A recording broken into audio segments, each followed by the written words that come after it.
Hey guys, finalKenpachi, welcome to another Raid Shadow Legends video, guys. In this video, we are going to take a look to what next on the raid, episode 9. I didn't record this video for the reaction video actually, because I wasn't thinking we are going to see anything excited, but there is some stuff I'm excited, but most of the time, guys, I'm concerned about what's going to be happen the raid on the future. I don't know why Plarium keep doing that, but every single update, every single champion, every single relics they are recently bringing on the game is hurting my feeling. I don't know, am I the only one thinking like that? But I'm going to share my thoughts about this video. So let's get started, guys. By the way, this video, guys, I'm going to post the video a lot. I'm going to over talk about the video. So if you guys want raw version of this video, I'm going to leave to the below to the comment. You guys can check this out. Hey everyone, it's time for another episode of What's Next in Raid, because we've got some exciting updates coming soon. There's Faction Wars Hard Mode, an expansion to Siege battles with some new mechanics, a first look at this year's Community Weeks, and more. So buckle up, and let's get into it. We'll start with an old and popular feature that has been around for almost as long as Raid itself. We thought it was about time for an update, so enter Faction Wars Hard Mode. The concept is simple: greater challenges, greater rewards. You'll unlock hard mode by finishing all faction crypts and collecting the final Faction Wars reward on normal mode, Lydia the Death Siren. The schedule will be the same on both difficulties, so don't worry about there being a mismatch on opening days. You'll also be able to access hard mode crypts with the same keys you'd use to access normal mode crypts. All crypts will be significantly harder, but that also means better rewards. Alright, I like to talk about that real quickly, guys, because there's some stuff I'm worrying about it. So as you guys can see, each stage, even on the stage 1 looks like it, going to cost us 6k, which means we can maximum do 3 stage per day, right? We are getting better reward, actually. Artifact crafting materials, glyphs, including rank 6 glyphs in rare, epic, and legendary rarities. And new rewards. They didn't give us too much detail about this rarity on the glyph. I wanna believe, legendary glyph has high chance of to give you max potential of the stat. It's not like, let's say like 6-star speed glyph. There is a chance to get, we can get 3 and 8, right? I hope the chance is still 3 and 8, but the maximum chance is higher, you know. I hope this is not like plus 12 speed or stuff like that. This is going to make a more power creep in my opinion. I really don't want to see more power creep, to be honest, guys. And new rewards like relic crafting materials for a brand new group. That's the another thing I'm worrying about it actually. Let me show you guys in the game really quickly. So if you look in the in-game relics, which is relics are not released a while ago, guys. They are recently released. And there is lots of relics already on the game. There is like currently 5 category, and they are talking about adding another category. Like, I don't know about you guys, but I pretty much forgot what is some of them doing. Like, I actually forget their abilities. I don't know how they are working, like mechanic wise. Like, I don't know how they are synerging with the mastery, stuff like that, with the, I don't know, gemstone, like how they are working. I feel like they are a little bit rushing on the releasing relics, in my opinion. They need to give us some time to consume them. They need to give us some time to get them. Like, I just literally craft my first legendary relics today. And I craft like maybe 10 times so far, 100 legendary crafting material. I got this garlic. Like, this terrible stuff over there. Like, let me show you that. That's so bad, in my opinion. Like, I don't want this my first legendary, but what can we do? It is right now, so I cannot change it. And again, like, I feel like the reason they are releasing more stuff to decrease our chance to get good one, like they are doing for the champion, right? They are keep adding more champion on the game. So your chance of getting them is extremely low. So that's why they are keep releasing 15x, but even 15x is not increasing your chance on these days. Let's continue. Group. those are just the goodies that drop from regular crypt stages. We're also introducing a whole new line of rewards. The challenges are harder though. Clearing a stage with no losses will only net you 2 stars this time around. Getting 3 will require something special. It might be killing enemies while they're under 10 debuffs, or landing a specific number of final blows with a champion under perfect veil. Be sure to check out what challenge awaits you on each specific stage. Speaking of challenges, you'll also have to face off against much stronger faction crypt keepers too. All right, let's talk about these challenges on the faction war a little bit. I was actually one of the content creator was asking that content for a while. Hard mode on the faction war, right? Because like there is almost like solo champion finishing the entire faction war on stage 21 on these days. Because power creep is increasing a lot. We have a war champion empowerment right now. We can give them blessing, we can give them relics, we can give them ascension, you know, we can ascend the gear, stuff like that. So power creep is increased a lot and the faction mode is kind of outdated, right? So hard mode was kind of needed on these days for the end game player like us. But I don't know how difficult this is going to be. If this is going to be difficult like a Cursed Soul Cross, guys, this floor, especially this floors over there, S19, 18, 20, 14, 21, they are the most difficult post floors actually. And I don't know about you, but I personally cannot do them without using my champion gear, mostly my arena champion. So I need to take my arena champion gear and I need to put them on this epic champion. I don't know, rare champion, stuff like that. You guys got the point. And I'm not worrying about that much because Cursed is the monthly content, right? So I can wait the free gear swap day, which is that's what I usually do in it.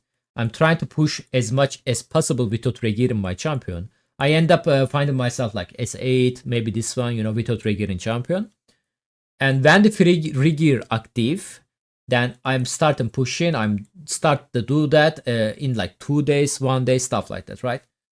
Then I give my champion gear back to their original owner. And I'm calling a month like that. I'm finishing the month like that.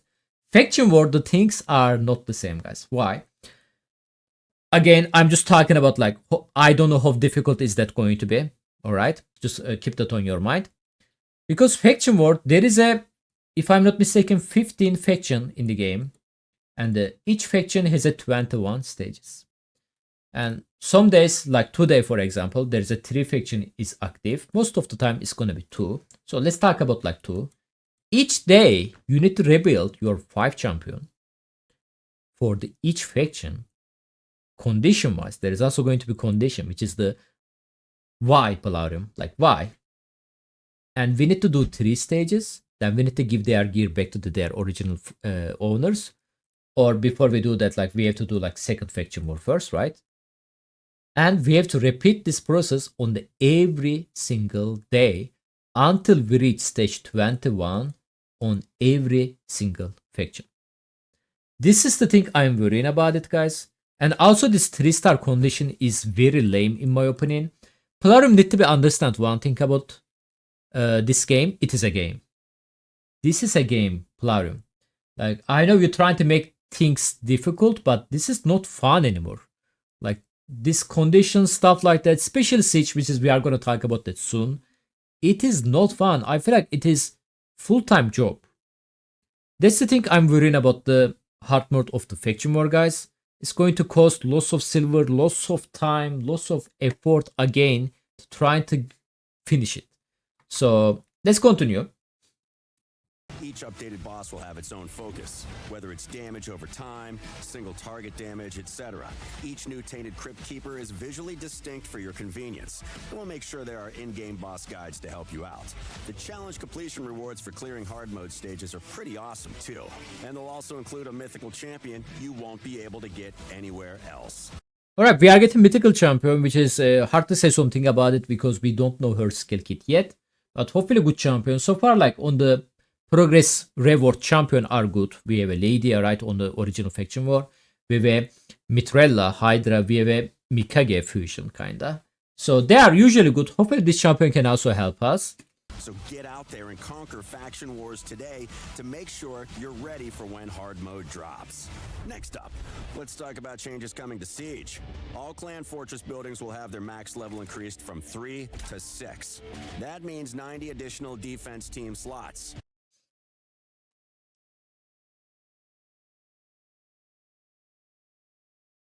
I don't know about you guys, but I personally not enjoying the Siege. Like Siege is become a pain in my opinion. Like you need to be in the super active clan, like even to like you need to build a stupid teams. Like there is some condition like rare champion only. Like why there is a rare champion only? Like for example, like I'm really curious about that. Like what the Polarium is thinking. Like if you're in the end game, a Kraken clan, let's say you spent like decent amount of the money on this game, and end of the day, the game is tell you build rare champion.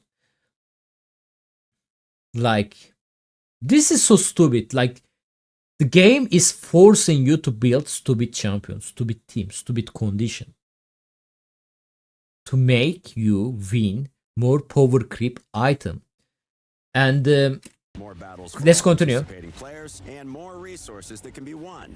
We're also planning a new mechanic for magic towers and defense towers. These defensive measures can conceal some of the champions garrisoned in a tower before a fight begins, or apply debuffs to the attacking team. Think of them like traps. Look at that. First usage of the active skill, each enemy deal 20% less damage. Polarium, Raid. This is not a Baldur's Gate. Yeah, bro, like I just want a simple game, man. Like if I want to play, I mean, too much detailed stuff like the RPG element, I will play Baldur's Gate. Like, why are you making everything so complicated? Look at that, guys. We are getting like Neve. I don't even know what is that. Like material thing. They're a tool to mislead the enemy. Look at that. There is a Neve stuff. Like I don't even know what is that. And utilize a greater range of tactics to make breaking through your defenses even harder. We're also expanding siege tiers up to 8. New tiers? That must mean new rewards, I hear you ask. You're right. Winning sieges in tiers 7 and 8 comes with greater rewards, such as unique crafting materials for another new group of relics coming down the line.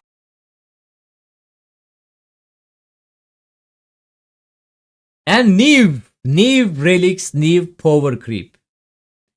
More power creep behind the annoying content. But it'll be more difficult to stick around than it is in tiers 1 to 6. You'll need to reach a certain number of siege points to enter tier 7, and winning a battle there will propel you into tier 8. However, losing battles will drop you to lower tiers, and you'll have to win again to return. We'll also be tweaking some existing mechanics, such as victory conditions tweaks meant to deal with siege draws and clan management tools, to see where we can improve there. Keep an eye on the patch notes coming in the future to learn more. A slightly smaller feature. So, because they are putting more power creep behind the competitive part of the game, this is also create another problem inside of your clan. Like let's say you lose the siege, you lose the CVC, you lose the like stuff, I don't know, and it's gonna make people unhappy in the clan. They are start going to blame each other. Like I can feel that this is happening. Like not only my clan, like lots of the clan have this problem. People are not happy. People are angry to lose it because it's a competitive. And if they lose it, they are going to lose like super power creep content. And everybody want more power creep. Everybody want to achieve that thing, right? Because recently, I mean, relics are super power creep. And some of them is very juicy. And obviously you want that. It's totally normal for you. But I wish there is a like more options that we can obtain them. Not behind the more competitive part of the game. Feature we've got coming, but no less exciting, is leaderboards. Bring bragging rights. In essence, we're implementing dedicated leaderboards for all arena modes and the I'm gonna skip that part, guys. Like totally like not interested at all. Community Weeks is coming back. We've got a new event planned to celebrate you, our wonderful community, and the bonds you forged with one another on your adventures in Teleria. So, what's new? Well, we're introducing a new 25-day login program, similar to an advent calendar. A specific slot will unlock each day, and you'll need to log in to claim the reward assigned to it. You'll want to log in every day, or you might miss out on some serious goodies. On some of the days, you'll be able to claim fragments for a brand new legendary champion, Udex Artor, created especially for Community Weeks. Don't worry about missing out on the fragments, though. You'll still be able to claim them before the daily login rewards come to an end. Alright, looks like we are getting new daily login champion. Hard to say something again, we don't know his skill yet. Still, it's better to log in every day to claim the Yeah, make sure to log in every day, guys. Don't wanna lose it. That's what they said. Calendar is a legendary relic, and you get to decide what it'll be when the time comes. Alright, looks like this time we are gonna vote the relics, not vote for the champion skill. One thing is very important there, guys. Like, this is the best one. Alright, so if you're watching me, vote the one of submission. This is literally like best one. Like, I mean, compared to them, this is literally the best one. Like, easy option, okay? You'll get to vote on one of 4 options. Rally your friends, make your vote count, and determine the boon every player will receive. We're nearly done, but a What's Next in Raid video is never complete without a sneak peek at some upcoming champions. Feast your Very cool eyes on looking. these incredible I really like new this champion warriors looking. coming to the There's a game mythical. over the next few months. I really like this lady too. And that's it for So now. there is a one thing I noticed it there, guys. Most of people didn't catch that, but every single champion they show here is in-game champion, right? Feast They are currently in the game. Obviously, beta version of the game or the test server of the game. But this is the in-game look, right? your eyes on these incredible new warriors coming to the game over There you the go. next This few lady also months. in-game. And But Doge, the Hound, we assuming this is the upcoming Hound they promised us back in the day, right? And he's not in-game, guys. He's not moving. He's just wallpaper. that's it. I feel like he's still not ready. They just teasing us, I feel like. I don't know why they are like super late about this Hound champion. They teased us for the Packmaster a while ago. But at least good to see him. He's coming soon, I guess. Anyway, guys, that was my thoughts about this what next on the raid video. Siege content in my general is just annoying, guys. Like conditions, stuff like that. Like, it's super annoying, guys. And the game is forcing you to be champion build, you know, like rare champion, like I mentioned earlier. Faction War, the only thing I'm worrying about the Faction War, guys, is the condition for the each stage we are going to behave, which is super annoying, to be honest. Like, because I know this game condition, like, don't you guys remember the condition on the Chimera? Annoying, isn't it? So I feel like it's gonna be same on here. I know people are building some stupid champion for this just because of the Chimera condition. And now we have to repeat the same process on the each faction each single day. So again, guys, this is going to cost us lots of resources, silver, stuff like that. The one thing you guys can be prepare yourself. Faction War live arena bonus. Going to work on the hard mode on the Faction War as well. Like, they are not going to release another category there called the hard Faction War. No, it's just same one. The good thing about it is a great one. I don't think they are going to increase the grade after they release the Faction War hard. I hope not. But anyway, guys, like, this thing, live arena bonus are super important. If you guys doing actively live arena, you don't have to worry about it. You can max it. I don't recommend it max it too. There's a couple of category I recommend it to guys. Same apply to the pretty much the Hydra, Kirsty, and the Chimera as well, guys. They are my first 4 slot I'm upgrading first. Ignore defense, definitely. After that, guys, accuracy is super important. Critical damage and speed is also very important, guys. Like, speed, you can get 20 plus 20 more speed. Accuracy, you can get like plus 8 accuracy. Ignore defense, 20% ignore defense is the huge. They are also going to add this feature on the Chimera one day, guys. They said it's a confirmed. It's not there yet, but it's going to be happen. So Faction War live arena bonus is definitely can help us a lot. Besides that, I hope Faction War is not going to be super difficult, at least on the early stages, so we don't have to worry about like rebuilding champion that much. And the condition, I hope Plarium is not cooking something special for us there. Thank you so much for watching, guys. Let me know what you guys thinking about this upcoming futures. Catch you guys on the next time. Bye bye.